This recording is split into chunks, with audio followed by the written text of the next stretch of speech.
The August heat pressed down on the Harlow plantation like a physical weight, turning the red clay between cotton rows into something that seemed to pulse with malevolent life. 20 miles west of Tallahassee, the air hung thick and still, pregnant with the threat of violence, both human and celestial.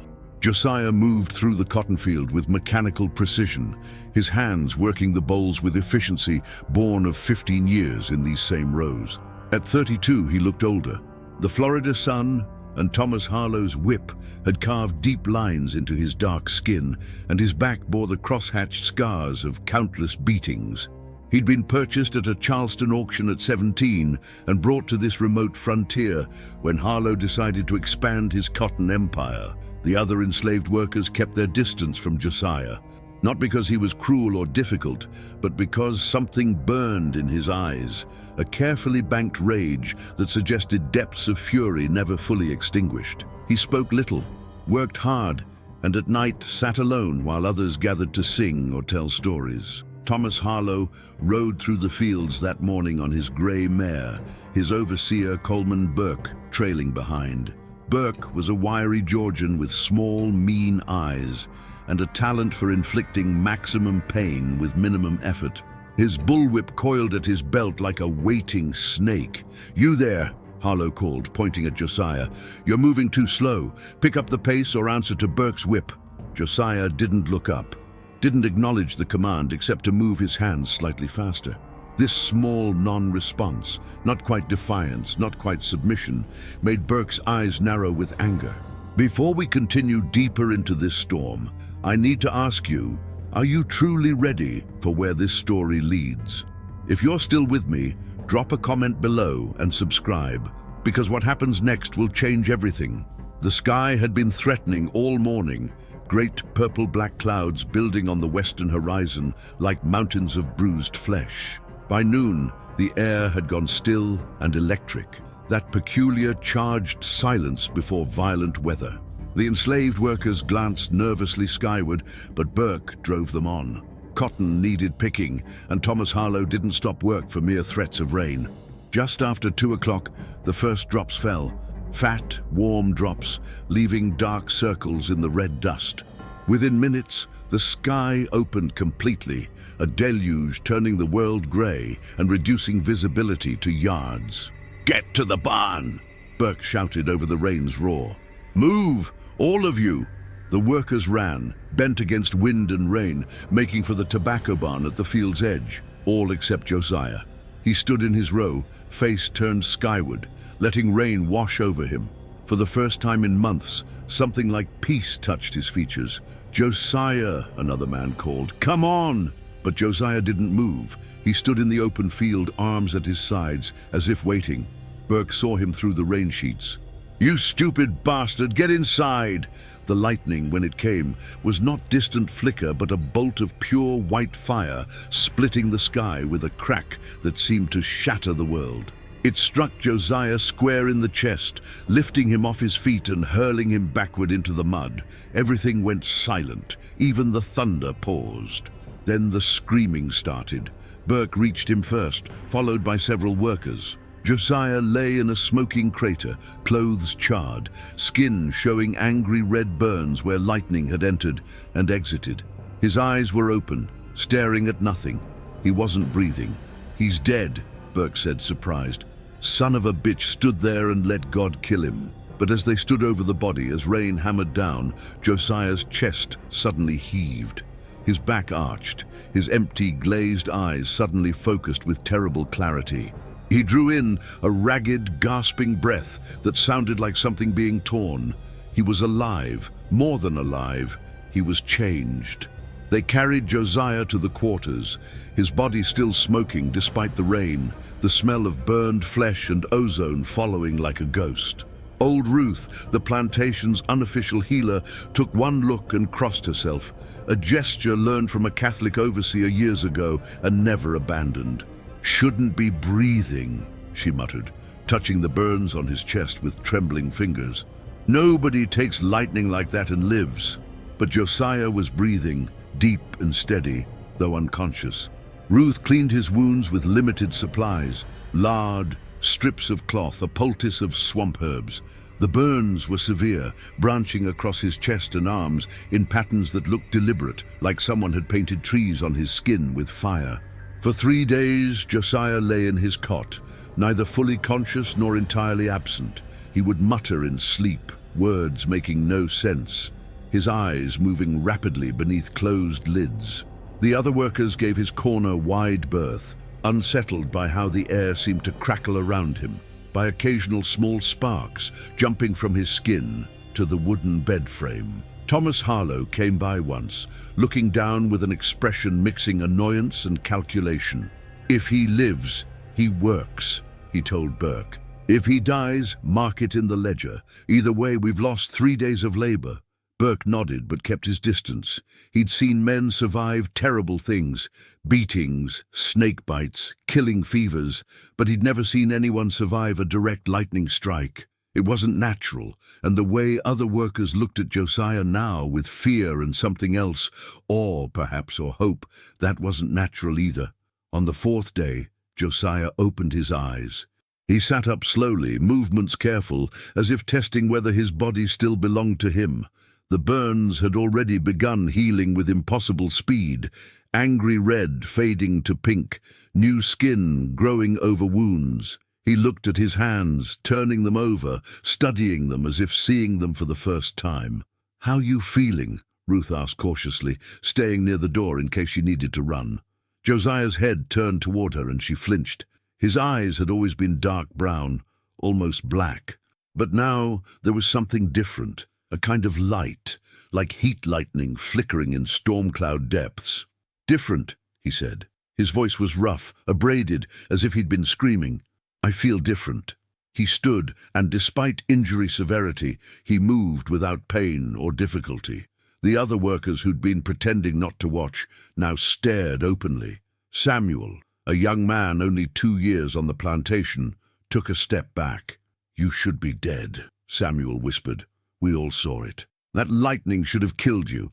Josiah looked at him, and something flickered across his face. Not quite a smile, but something harder and more terrible. "Maybe it did," he said. "Maybe what's standing here is what came back." The words sent a chill through the quarters despite August heat. Ruth made the sign of the cross again, her lips moving in silent prayer. That night, Josiah returned to his corner, but he didn't sleep. He sat with his back against the wall, eyes open, watching darkness. And in that darkness, as others slept, he began to plan.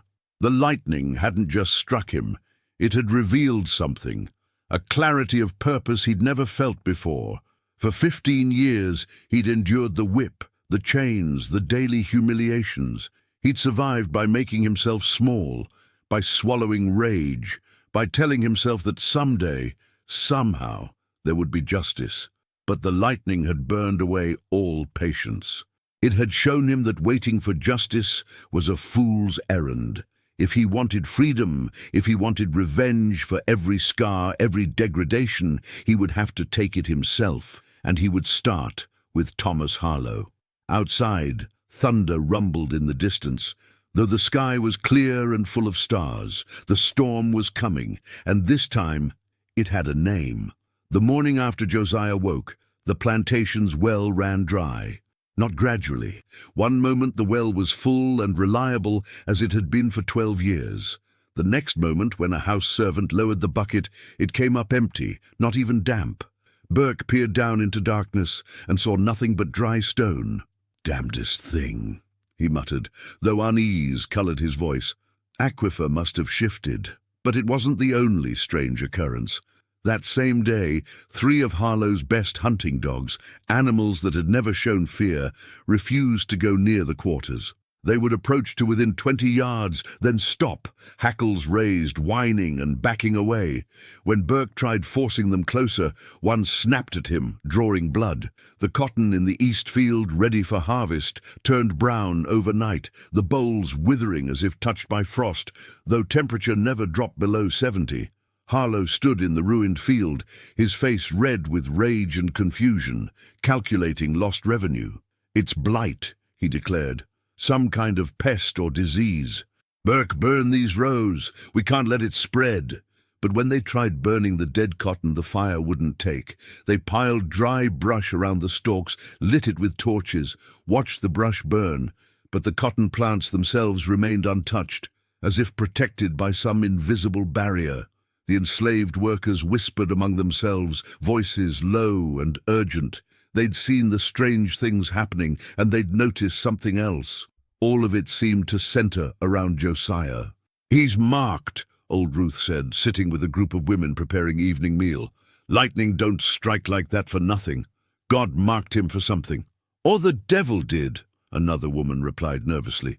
"You seen his eyes? Something ain't right." But there were others who saw it differently. Samuel, the young man who'd spoken to Josiah the day he woke, had been watching him carefully. He'd noticed how Josiah moved through the plantation now, not with the bent-back shuffle of defeat most had learned to adopt, but with his head up, his gaze direct. He'd noticed how even Burke seemed uncertain around him now, how the overseer's hand would drift to his whip but never quite draw it. "Maybe he ain't marked for nothing bad," Samuel said quietly. "Maybe he's marked for something we've been waiting for." "And what's that?" Ruth asked. Samuel looked toward the quarters, where Josiah sat alone, his face unreadable. "Deliverance," he said. The word hung in the air between them, dangerous and thrilling. Meanwhile, in the main house, Thomas Harlow was having his own concerns. The strange occurrences had him unsettled, though he'd never admit to superstition. He was a practical man, a man of business and numbers, but even practical men had to acknowledge when events defied explanation. "That slave Josiah," he said to Burke that evening, as they sat in his study drinking whiskey. "The one who survived the lightning. How's he working?" Burke shifted uncomfortably. "He's working fine, sir. Better than fine, actually. He picks more cotton than any two men combined. Don't complain, don't slow down, don't need water breaks. It's like he don't feel heat or exhaustion." "And the others? How do they act around him?" Burke hesitated. "Different. They watch him. And they don't fear him exactly, but they respect him, I guess you'd say. Even the ones who used to give me trouble seem quieter now, like they're waiting for something." Harlow swirled whiskey in his glass, staring into amber depths. "I don't like waiting. Waiting means something's coming. I want you to watch him closely. If he shows any sign of causing trouble, any sign of rebellion or escape plans, you bring him to me immediately." "Yes, sir," Burke said. But he didn't mention that watching Josiah had become increasingly difficult. The man seemed to know when he was being observed, would turn and look directly at Burke, no matter how carefully the overseer tried to hide. That night, another strange thing happened. Every clock in the main house stopped at the same moment, 2:37 in the morning. All of them froze at exactly the same instant, their hands locked in place. When Harlow woke and discovered it, he told himself it was coincidence. Clocks broke, wells ran dry, crops failed, dogs got skittish. These things happened. But in the quarters, as first light touched the horizon, Josiah stood at the window, watching the main house. His fingers drummed against the windowsill in a steady rhythm, like distant thunder. The time was coming, very soon. Coleman Burke discovered his bullwhip missing on a Tuesday morning in late August. He'd hung it on its usual peg in the equipment shed the night before. Coiled and ready, the leather still supple from the neat's foot oil he rubbed into it weekly. By morning, the peg was empty. "Which one of you took it?" he demanded, standing before the assembled enslaved workers before the day's labor began. His face was flushed, his small eyes darting from face to face, looking for signs of guilt or fear. No one answered. They stood in their customary line, eyes downcast, waiting for work assignments. But Burke noticed something different this morning, a subtle shift in their posture, a lack of the usual cowering tension his presence normally produced. "I asked a question!" Burke's voice rose to a shout. "That whip cost Mr. Harlow $15 in Tallahassee. Somebody's going to pay for it, whether they took it or not." Still, silence. Burke's hand moved instinctively to his belt, reaching for the weapon that wasn't there. The gesture looked absurd, impotent. Then Josiah stepped forward from the line. "Nobody took your whip, Burke," he said calmly. His voice carried across the yard, clear and steady. "Maybe you just lost it. Maybe you left it somewhere and forgot." Burke's face went from red to purple. For 15 years, Josiah had barely spoken 2 words to him. Now he was standing there, looking Burke directly in the eye, speaking to him not as property to owner, but as one man to another. "You shut your mouth," Burke hissed, taking a step toward him. "You don't talk to me unless I tell you to talk. You understand?" Josiah didn't move, didn't flinch. "I understand plenty. I understand you're afraid. I understand you've been afraid since the lightning. I can smell it on you." The other workers went very still. This kind of defiance was unthinkable, a violation of every rule that kept the plantation's brutal order intact. Burke would have to respond with overwhelming violence, or risk losing all authority. Burke's hand dropped to the knife at his belt. "You think because you survived some lightning you're special? You think that makes you different from what you are? Property, same as Mr. Harlow's horse or his hunting dogs?" "No," Josiah said softly. "I think I was always different. I just didn't know how to show it until God gave me a sign." Burke lunged forward, the knife flashing in the early morning sun. But somehow Josiah was no longer where he'd been standing. He'd moved, impossibly fast, faster than Burke could track, and now stood 3 feet to the left. Burke stumbled off balance, and when he turned, he found Josiah watching him with something that might have been pity.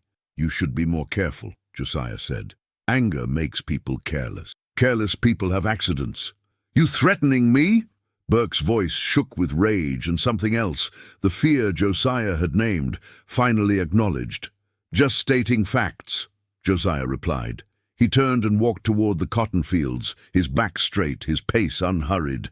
The other workers stood frozen for a moment, then slowly, one by one, followed him. Burke stood alone in the yard, knife in hand, impotent rage burning through him.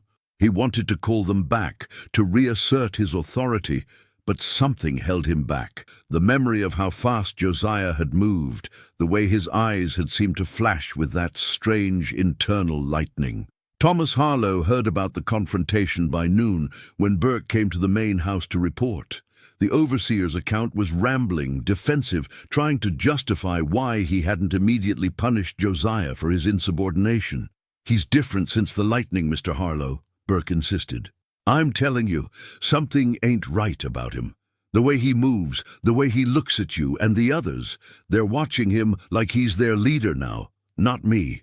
Harlow listened with growing anger. He'd built his fortune on maintaining absolute control. Any crack in that control could spread like rot through timber, destroying everything. "Bring him to the barn," Harlow said coldly. "Tonight, after supper. We'll remind him and everyone else what happens to slaves who forget their place." That afternoon, as Josiah worked the cotton rows, Samuel approached him cautiously. "They're gonna hurt you," Samuel whispered. "Burke went to the big house. They're planning something." Josiah's hands never stopped moving through the cotton bolls. "I know. Then you gotta run, tonight before they come for you." "I'm not running, Samuel." Samuel grabbed his arm. "You know what they'll do? They'll beat you half to death." Josiah finally stopped working and looked at Samuel directly. "Maybe.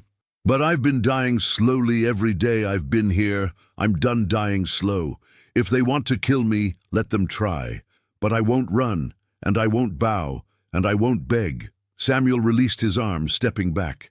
In Josiah's eyes, he saw something that terrified and inspired him, a complete absence of fear. That evening, as the sun set, a strange thing happened. Every lantern in the main house flickered and went out simultaneously. In the sudden darkness, Thomas Harlow felt something he hadn't experienced in decades: cold fear. Outside, thunder rumbled across a cloudless sky. The storm had arrived. They came for Josiah just after nightfall, as the first stars appeared. Burke led 3 overseers from neighboring plantations, men he'd called in specifically for this, men with reputations for brutality who wouldn't be squeamish about what needed to be done. Josiah was sitting outside the quarters, exactly where he'd been for the past hour, as if waiting. He stood as they approached, movements calm and deliberate. "Time to come with us," Burke said, his hand resting on a new whip coiled at his belt. "Mr. Harlow wants to see you in the barn." "I know what he wants," Josiah replied. "I'll walk." The 4 men surrounded him as they crossed the yard toward the tobacco barn. Behind them, the other enslaved workers had gathered at doors and windows, watching in tense silence. Samuel stood among them, his fists clenched so tight his fingernails cut into his palms. Inside the barn, Thomas Harlow waited with a lantern and a length of chain. The building smelled of dried tobacco leaves and old wood, shadows dancing across walls as the lantern flame flickered. Harlow had chosen this location deliberately, isolated enough that screams wouldn't carry to the main house, close enough that the enslaved workers would hear and understand the lesson. "String him up," Harlow ordered as Josiah was brought inside. The overseers moved to chain Josiah's wrists and raise them above his head, but as they reached for him, something happened. The air suddenly felt charged, electric, making hair on everyone's arms stand up. The lantern flame turned bright blue for a moment. "What the hell?" one overseer began. Josiah's voice cut through the barn, low and resonant. "You really want to do this, Harlow? You really want to see what God gave me when he struck me down?" "God didn't give you anything," Harlow spat. "Your property, Josiah, my property, and it's time you remembered that." He nodded to Burke. "Teach him." Burke uncoiled the new whip, a vicious piece of braided leather with a lead tip. He'd broken it in that afternoon on a fence post. He drew his arm back for the first blow. The whip never landed. Instead, a sound like close thunder filled the barn, so loud it knocked 2 overseers off their feet. The lantern exploded in a shower of sparks, plunging everything into darkness. In that darkness, there was a flash of light, brief but brilliant, and it seemed to come from Josiah himself, radiating from his chest where the lightning had struck. When the flash faded, men's eyes struggled to adjust. There was enough moonlight through the barn's gaps to see shapes, and what they saw made them freeze. Josiah stood free, the chains that should have held him lying on the ground, their links somehow split apart. His eyes reflected the faint light like an animal's, giving off that strange internal glow. "I tried to warn you," Josiah said, his voice carrying a resonance that seemed to come from somewhere deeper than his throat. "I tried to give you a chance to let this go, but you couldn't do it." "Grab him!" Harlow shouted, his voice cracking with panic. "All of you! Now!" The overseers rushed forward in darkness, but it was like trying to catch smoke. Josiah moved between them with impossible speed and sureness. One man grabbed at where he should have been and found only air. Another swung a fist and hit nothing, his momentum carrying him into a support post with a sickening crack. Burke had dropped the whip and pulled his knife, slashing wildly. "Where are you?" he screamed. "Show yourself!" "I'm just a man who stopped being afraid." Josiah's voice came from everywhere and nowhere. "And that's the most dangerous thing you've ever faced." In that darkened barn, Josiah moved through them like a storm. Burke took a blow to the jaw that shattered teeth. One overseer had his arm broken cleanly, another was thrown into the barn wall with enough force to crack ribs. Thomas Harlow fumbled for the pistol in his belt. His shaking hands found it, pulled it free. He fired blindly into darkness, the muzzle flash briefly illuminating everything. In that moment of light, they saw Josiah clearly. He stood in the barn's center, completely still, completely calm. His torn shirt revealed the branching scars across his chest, and his eyes were like storm clouds lit from within. The bullet had missed by inches. "You get one shot," Josiah said. "Because I'm not a murderer, but you need to understand something." He walked toward the barn door, and the men scrambled to get out of his way. "Things are different now. I'm different. And this plantation, your whole world of chains and whips, it's built on sand, and the storm's coming to wash it away." He walked out into the night, leaving 5 men behind, bruised, bloodied, and utterly terrified. At the quarters, the workers had heard the gunshot and sounds of struggle. They stood outside, watching as Josiah emerged and walked toward them. Samuel ran to meet him. "You all right?" Josiah looked at all the faces watching from doorways. He saw fear in some, but also something else, hope. "I'm more than all right," Josiah said, "and tomorrow things are going to change. Behind him, smoke began rising from the tobacco barn. Within minutes, the structure was engulfed in flames. The storm had struck its first real blow. By dawn, every plantation within 20 miles had heard some version of what happened at the Harlow place. The story grew in the telling, as stories do, until it was hard to separate fact from legend. Some said Josiah had called down lightning to free himself. Others claimed he'd simply vanished when the chains touched him. The enslaved workers on neighboring plantations whispered the tale to each other in the fields, adding their own interpretations, their own hopes. What everyone agreed on was this: a slave had defied Thomas Harlow and survived. More than survived, he'd left Harlow's overseer with a broken jaw, his barn in ashes, and his authority shattered. That kind of thing didn't happen. It couldn't happen. The entire system of slavery depended on the absolute certainty that resistance was futile, that the power of white masters was total and inescapable. One man's defiance, if left unpunished, could crack that certainty like lightning splitting a tree. Thomas Harlow understood this better than anyone. He sat in his study that morning, his hands shaking slightly as he poured whiskey into a glass, though it wasn't yet 9 o'clock. His face bore bruises from where he'd hit the barn wall in the confusion, and his pride bore worse damage. "We have to make an example," he said to the assembled group of plantation owners who'd ridden over at his urgent summons. "Not just for my slaves, but for every slave in Leon County. They all know by now. If we don't respond with overwhelming force, we'll have rebellion on every plantation by harvest time." Marcus Pritchard, who owned the neighboring plantation to the east, nodded grimly. He was an older man, his white hair swept back from a weather-beaten face. "Agreed, but from what Burke described, this Josiah isn't going to be easy to bring down. We get 20 men, armed with rifles, and we hunt him like you'd hunt a rabid dog," snapped Edmund Ware, youngest of the planters. "He's just one man, for God's sake, one slave." But Harlow shook his head. "That's what I thought. But he's not just one slave anymore. I saw my workers watching him last night. They looked at him like he was Moses or Spartacus, and if we make a martyr of him by shooting him down in front of everyone, we might make things worse." "So what do you propose?" Pritchard asked. Harlow took a long drink of whiskey, thinking. "We can't let him stay here, that's certain. But killing him openly might spark exactly the kind of uprising we're trying to prevent. We need to be smart about this." He looked at Burke, who sat in the corner with his jaw wrapped in bandages. "Can he work?" Burke nodded carefully. "Then here's what we do," Harlow continued. "We act like nothing happened. We put him back in the fields, business as usual. But we send word to the slave patrols in Tallahassee and to the federal troops at Fort Gadsden. We tell them we have a dangerous slave planning to incite rebellion. We let them handle it, quietly, officially. That way, when he disappears, it's the law that took him, not us." The other planters considered this, nodding slowly.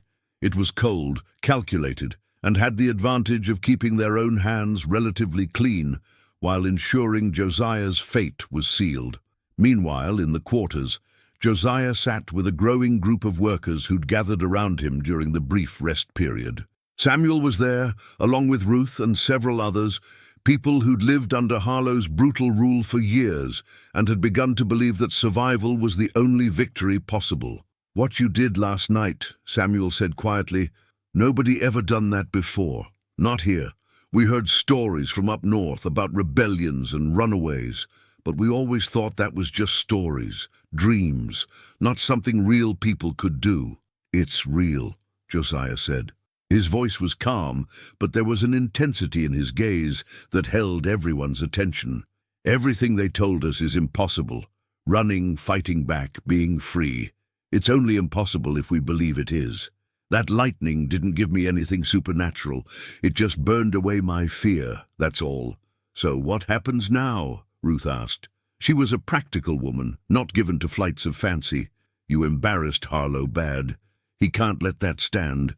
They're going to come for you, probably with soldiers." "I know," Josiah acknowledged. "That's why I'm not staying much longer. But before I go, I wanted to tell you all something. You don't have to come with me. I'm not asking that. But you should know that it's possible. Freedom is possible. Not easy, not safe, but possible. Where would we go? Asked James, an older man with grey in his hair. Josiah had been thinking about this all night. South, down into the Seminole territory. They're fighting the U.S. Army to stay free. Maybe they'd accept others who want the same thing. The group sat in silence, processing this. The idea of escape was both thrilling and terrifying. When? Samuel finally asked. Soon. Maybe tonight. Maybe tomorrow. But soon. And anyone who wants to come, I won't turn away. That night, the word spread through the slave quarters, not just on Harlow's plantation, but on neighboring properties as well. By midnight, Josiah had commitments from 12 people willing to run. But what Josiah didn't know was that Burke had already ridden into Tallahassee that afternoon with Harlow's letter. The federal troops were preparing a response. Time was running out faster than anyone realized. The pine barrens of northern Florida were a maze of longleaf pines, saw palmettos, and sandy soil that stretched for miles. By night, the forest became a different world. Shapes that might be trees or men, sounds that could be animals or pursuers, darkness that played tricks on confident eyes. Josiah led the group south at a pace that was quick but sustainable, listening constantly for sounds of pursuit. They'd been walking for nearly 3 hours, putting maybe 9 or 10 miles between themselves and the Harlow plantation. Not enough, not nearly enough. By dawn, when their absence was discovered, Harlow's men would come riding hard on fresh horses. Ruth was struggling, her breath coming in short gasps, though she tried to hide it. Josiah called a brief rest beside a small creek, letting everyone drink and catch their breath. "How much farther to the Oscilla?" Samuel asked, kneeling beside the water.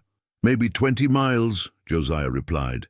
"If we can make it there by tomorrow night, we cross and head into the swamp country. That's where we'll really have a chance to disappear." But even as he spoke, they all heard it, distant but unmistakable. Dogs barking. The sound came from the north, from the direction of the plantation. "They know," Marcus whispered, his eyes wide with fear. "They're already after us." Josiah stood, his mind racing. The dogs shouldn't have been released this soon. It was still hours until dawn, which meant Harlow had suspected something, had been ready. "Move," Josiah commanded. "Double pace. We need to get to water." The group scrambled to their feet and began moving again, faster now, fear lending them energy. Ruth fell behind almost immediately. Josiah dropped back to help her, putting his arm under her shoulder and half carrying her along. "Leave me," she gasped. "I'm slowing everyone down."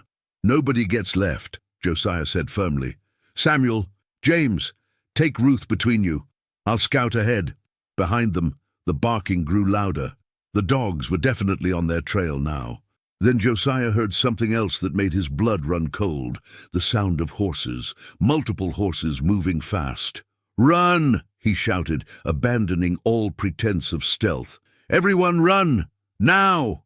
The group broke into a panicked sprint, stumbling over roots and palmetto fronds in the darkness. The creek appeared suddenly through the trees, a dark ribbon of water, maybe 10 feet across, flowing sluggishly through a sandy bed. Josiah splashed into it without hesitation. "In the water! Everyone in the water! Walk downstream! Don't leave the creek!" They piled into the stream, the shock of cold water momentarily stunning them. Josiah took the lead, moving downstream with careful steps. Behind him, the group followed in a ragged line. The barking of the dogs reached the point where they'd entered the water and suddenly became confused, disoriented. The animals ran up and down the bank, trying to pick up the scent. Josiah heard men's voices shouting commands, heard the jingle of bridles. "They went in the water," someone yelled. "We'll have to split up, check both directions." Josiah motioned for complete silence. The group froze in the creek, standing in dark water, barely breathing. Through the trees they could see lantern lights bobbing as the searchers spread out. "Most runaways go downstream," another voice said, this one familiar. Coleman Burke, his words still slightly slurred from his broken jaw. "Send half the men downstream at a gallop." Josiah made a split-second decision. Leaning close to Samuel, he whispered, "Take everyone upstream, slowly, quietly. Get them as far as you can, then hide until the search passes. Don't argue. Just do it." "What about you?" Samuel whispered back. "I'll lead them away, give you all a chance." Before Samuel could protest, Josiah was moving. He splashed out of the creek onto the southern bank and began running downstream, making as much noise as he could, snapping branches and crunching through undergrowth. "There!" a voice shouted. "I heard something downstream." The sound of horses erupted as the mounted men kicked their animals into a gallop. Behind them, in the creek, Samuel herded the others upstream, moving as quietly as possible, while attention focused on the noise Josiah was making. Josiah ran through the forest with everything he had, his lungs burning. He could hear horses gaining behind him. A shot rang out, the bullet whipping past his head. "There he is! That's Josiah!" More shots, more shouting. Josiah dodged between trees, using darkness and his knowledge of running through difficult terrain to stay ahead. But horses were faster, and he knew he couldn't keep this up. Then, ahead through the trees, he saw it, a small pond, its surface reflecting moonlight. Without hesitation, he angled toward it and dove in. The riders reached the pond moments later. Josiah, hidden beneath a fallen log at the pond's edge, held his breath and watched their lantern light dance across the surface. "Where'd he go?" Burke demanded. "He can't have just disappeared." "Maybe he drowned," one rider suggested. "Or there's gators. Could have got him." Burke walked to the water's edge. For a moment, his light swept directly over where Josiah hid, but the log's shadow concealed him. "We'll wait," Burke decided. "Form a perimeter. If he's in there, he'll surface." Josiah's lungs were already beginning to burn. He'd been underwater for nearly a minute, but if he surfaced now, he was dead. Then he felt it, that strange tingling in his chest, where the lightning scars were. It spread outward, making his need to breathe less desperate. He stayed under for another minute, then another. The tingling intensified, but the desperate need to breathe didn't increase. On the bank, Burke began to shift uneasily. "How long's he been under?" 3, maybe 4 minutes, one rider said. "Ain't no way he's still alive." 5 minutes. 6. The men were now convinced Josiah had drowned. Finally convinced the searchers were occupied, Josiah slowly let himself drift to the far side of the pond, concealed by reeds. He surfaced as silently as possible. The searchers never saw him slip out and disappear into the forest beyond. He began moving north, back upstream, toward where Samuel should have taken them. Behind him, Burke and his men waited for a corpse that would never surface. Dawn broke grey and misty over the pine barrens. Josiah had been moving upstream for hours, searching for any sign of his group. His clothes were still damp from the pond, and his body ached with exhaustion. But he pushed on, driven by the knowledge that 12 people were depending on him. He found them just as the sun cleared the horizon, hidden in a thick stand of palmettos about a mile upstream from where they'd separated. Samuel had done well, finding a spot where vegetation was dense enough to conceal them from casual observation, but with enough sightlines to see danger approaching. "Josiah!" Samuel's relief was visible on his face as he emerged from the hiding spot. "We thought they'd caught you. We heard the shots." "They found me," Josiah admitted, dropping into the concealment of the palmettos. "But I got away." He looked around at the group, doing a quick count. 12 faces looked back at him, exhausted and terrified, but alive. "Everyone all right?" Ruth was sitting with her back against a pine trunk, her face grey with exhaustion.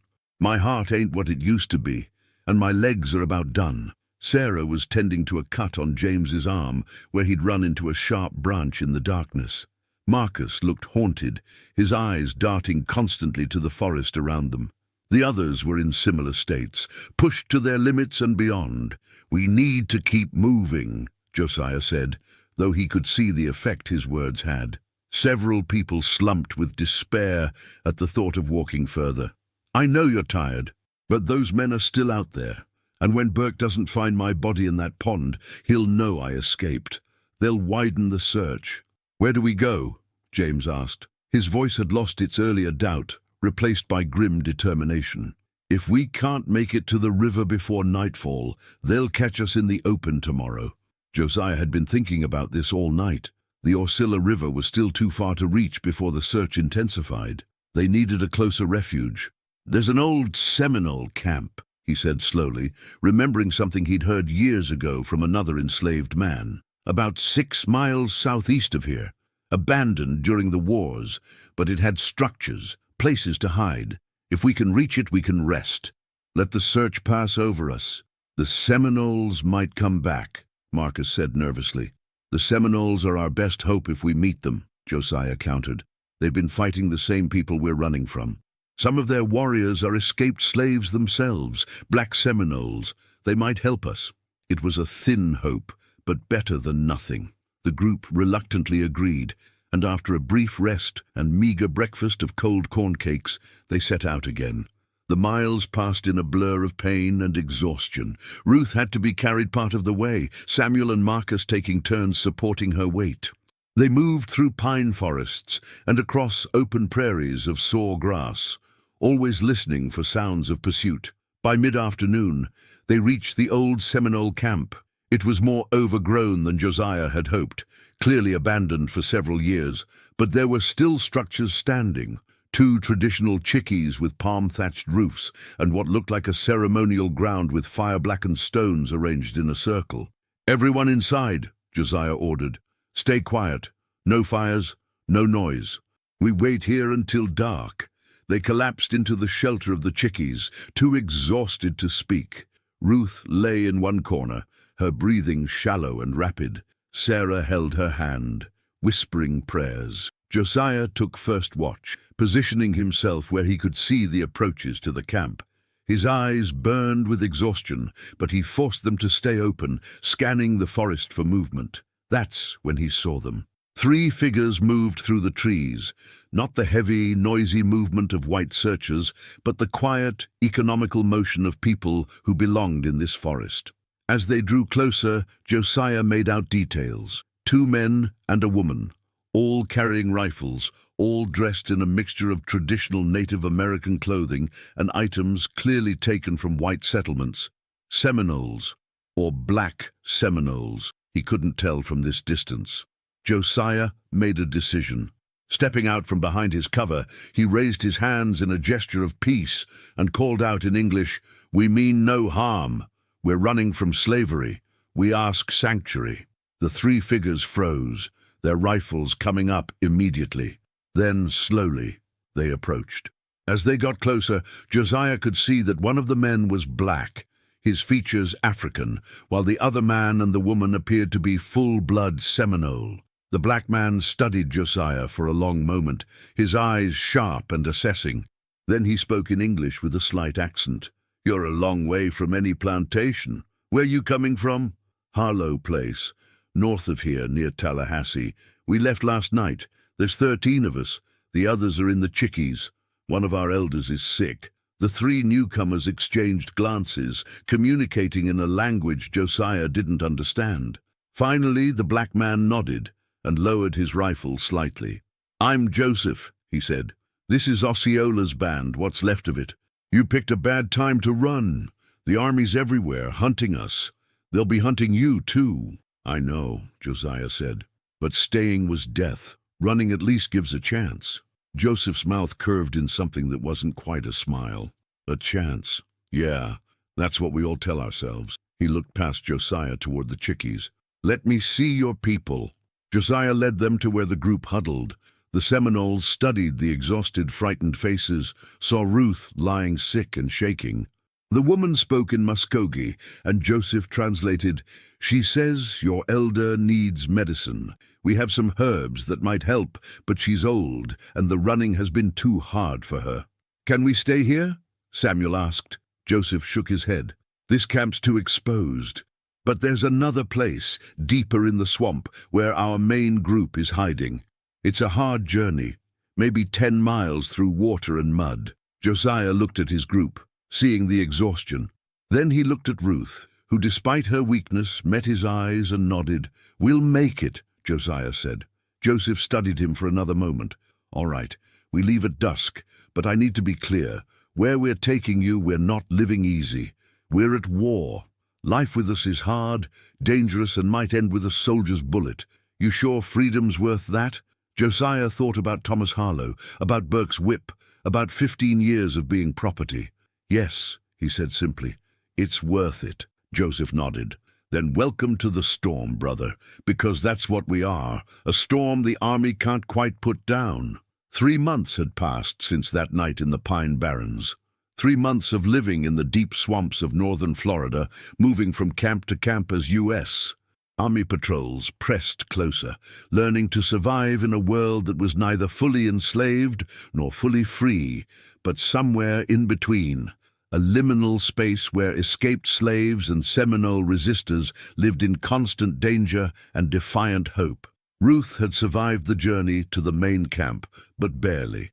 The Seminole medicine woman had treated her with herbs and rest, and while she lived, she would never be strong enough for another desperate flight. She spent her days helping with cooking and child-minding, her Bible always close at hand, a living reminder of what they'd all risked and gained. Samuel had grown into his role as one of the camp's hunters, learning from Joseph and the Seminole warriors how to move silently through the swamp, how to read tracks and signs, how to survive on what the land provided. The boy who'd worked Harlow's cotton fields was gone, replaced by a man with confidence in his eyes and purpose in his step. The others from their original group had similarly found their places. James and Sarah helped build and maintain the hidden camps. Marcus, who'd once lost children to the slave markets, now helped protect the camp's children with fierce dedication. But Josiah had become something else entirely. Word of the escaped slave who'd been struck by lightning had spread through the underground network of runaways and resistors. The story had grown in the telling until Josiah had become almost mythical, a man touched by God's fire, protected by divine providence, a symbol of resistance itself. People came to see him, other runaways who'd heard the tales and wanted to meet the man who'd defied Thomas Harlow and survived. Josiah always listened to their stories, always offered what help he could, always reminded them that he was just a man, nothing supernatural, nothing special except for his refusal to accept enslavement. But he knew the myth was useful, even if it wasn't entirely true. It gave people hope, and hope in this desperate place and time was as valuable as food or ammunition. On a grey afternoon in November, Joseph found Josiah sitting at the edge of the camp, looking north toward where the Harlow plantation lay, many miles distant, but never far from his thoughts. "You thinking about going back?" Joseph said. It wasn't a question. Josiah didn't deny it. "Every day. We got out, but there's still people there, still suffering, and now, because of me, Harlow's probably twice as cruel, taking out his anger on those who remained." "That's not your fault," Joseph said, sitting beside him. "You didn't create slavery. You just refused to accept it for yourself." "I know, but knowing that doesn't make the guilt go away." Josiah picked up a stick and drew patterns in the mud. "I hear things from the new runaways who come through. Harlow's obsessed with catching me. He's spent thousands on slave patrols, offered huge rewards. He can't accept that I escaped, that I beat him." "Then you've already won," Joseph pointed out. "Every day you stay free is another day you prove the system isn't absolute, isn't unbreakable. That's worth more than any revenge you might take." "Maybe," Josiah said, "but it doesn't feel like enough." They sat in silence for a while, watching the swamp's eternal twilight, listening to the sounds of the camp behind them. "The army's planning something big," Joseph said finally. "We've been hearing reports. They're massing troops, bringing in more supplies. I think they're planning a major offensive, trying to drive us all out or kill us outright. This life we're living, it might not last much longer." Josiah had suspected as much. The pressure had been increasing steadily, the patrols getting bolder, the attacks on camps more frequent. "What will you do?" Josiah asked. "Fight," Joseph said simply. "Same as always. This is my home now. The government wants to send me to Oklahoma, to some reservation where we'd be prisoners in all but name. I'd rather die in these swamps as a free man. Josiah understood that completely. It was the same choice he'd made when he walked away from the Harlow plantation. "Then I'll fight with you," Josiah said, "for as long as we can." Joseph nodded. "The lightning marked you, not with supernatural powers or divine protection, but it showed you that you could survive anything, endure anything, resist anything. That's its own kind of power." That night, as Josiah lay in his hammock listening to the night sounds of the swamp, he thought about the journey that had brought him here, from the cotton fields to this hidden refuge, from property to person, from slave to symbol. The lightning had struck him 6 months ago, but the storm it created was still rolling across the landscape, touching other lives, inspiring other resistances. Samuel and James and Ruth and all the others, they'd each carried that storm forward. And somewhere to the north, Thomas Harlow lay awake in his plantation house, probably still plotting, still scheming, still unable to accept that one of his slaves had simply walked away. Josiah smiled in the darkness. That knowledge, that Harlow's obsession ate at him every day, was its own kind of justice. The storm that followed him wasn't one of violence and destruction alone. It was something deeper, the storm of people realizing they could be free. Thunder rumbled in the distance. Josiah closed his eyes and let the sound wash over him. The storm was still here, and it wasn't going anywhere. Historical records show that Thomas Harlow died in 1849, 12 years after Josiah's escape. His plantation had declined significantly in those years, plagued by what his neighbors described as persistent misfortune. Crops failing, buildings burning, workers escaping with increasing frequency. His obsession with recapturing Josiah reportedly consumed him until the end, though he never succeeded. Josiah's ultimate fate is unknown. The historical record loses track of him after 1837, like so many who escaped into the Seminole territories. Some historians believe he died in the swamps, killed by disease or army patrols. Others point to later accounts of a black Seminole warrior called Lightning, who fought in the later battles of the Second Seminole War, suggesting he survived for years as a resistance fighter. The mythology surrounding his story grew over decades, passed down through oral traditions in Black and Seminole communities. Some versions claimed he had supernatural powers. Others said he could call down lightning at will. But the core of every version remained the same. A man who was struck by lightning, survived, and refused to ever be enslaved again. What we know for certain is this: 13 enslaved people escaped the Harlow plantation on that night in August 1837. Contemporary records document the escape and the massive, unsuccessful manhunt that followed. We know that several of them reached Seminole camps and survived because they appear in later census records and military reports. And we know that the story of Josiah, whether entirely factual or partially mythologized, became a powerful symbol in the years leading up to the Civil War. It spread through the Underground Railroad network, whispered in slave quarters across the South, carried by abolitionists in the North. The man struck by lightning who brought the storm with him. In the end, perhaps that's what matters most. Not whether every detail is literally true, but that it inspired others to resist, to run, to fight for freedom. The storm that Josiah started or became didn't end with him. It built and built year after year until it became the Civil War itself, until the entire evil system of slavery was finally bloodily necessarily destroyed. The lightning struck once, but the thunder rolled for decades. And in its own way, that storm is still rolling, still echoing, still reminding us that freedom is never given freely, that justice is never achieved without struggle, and that sometimes the most powerful force in the world is simply a person who refuses to accept their chains. Joseph was right. The lightning had marked Josiah. Not with supernatural powers, but with something more enduring, the absolute certainty that freedom was worth any price, any risk, any sacrifice. That certainty spread from person to person, from camp to camp, from generation to generation. In the hidden camps of the Florida swamps, in the safe houses of the Underground Railroad, in the planning rooms of abolitionist societies, Josiah's story was told and retold. Each telling added new details, new interpretations, new meanings. But at its heart, the story remained simple and powerful. A man was struck down, and he rose again, and he refused to bow.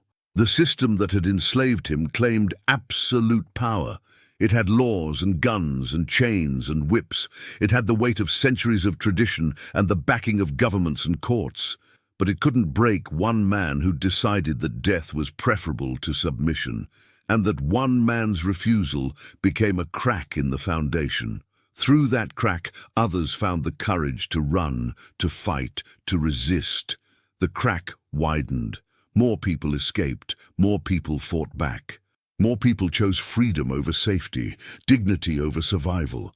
Thomas Harlow spent 12 years trying to close that crack, trying to recapture the slave who'd gotten away, trying to restore the absolute authority that Josiah's escape had shattered. He died having failed completely, his plantation in decline, his authority diminished, his certainty destroyed. Meanwhile, in the swamps of Florida, in the forests of the Underground Railroad's roots, in the hearts of every enslaved person who heard the story, the storm continued to build. The lightning had struck in August 1837. The thunder would echo until 1865, when the last chains were finally legally broken. And even then, even after the war ended and slavery was abolished, the story remained, a reminder of what one person's courage could accomplish, of how resistance could spread like electricity through a community, of how the refusal to be owned could shake the foundations of an entire system. Thank you for walking this difficult but necessary journey with me. If this story moved you, if it made you think, if it reminded you of the resilience of the human spirit, please share it with others. Drop a comment with your thoughts and let me know where you're watching from. This is a story about Florida in 1837, but it's also a story about every place and every time where people have fought for dignity and freedom. Until next time, remember, the storm is always closer than you think, and sometimes we are the storm ourselves.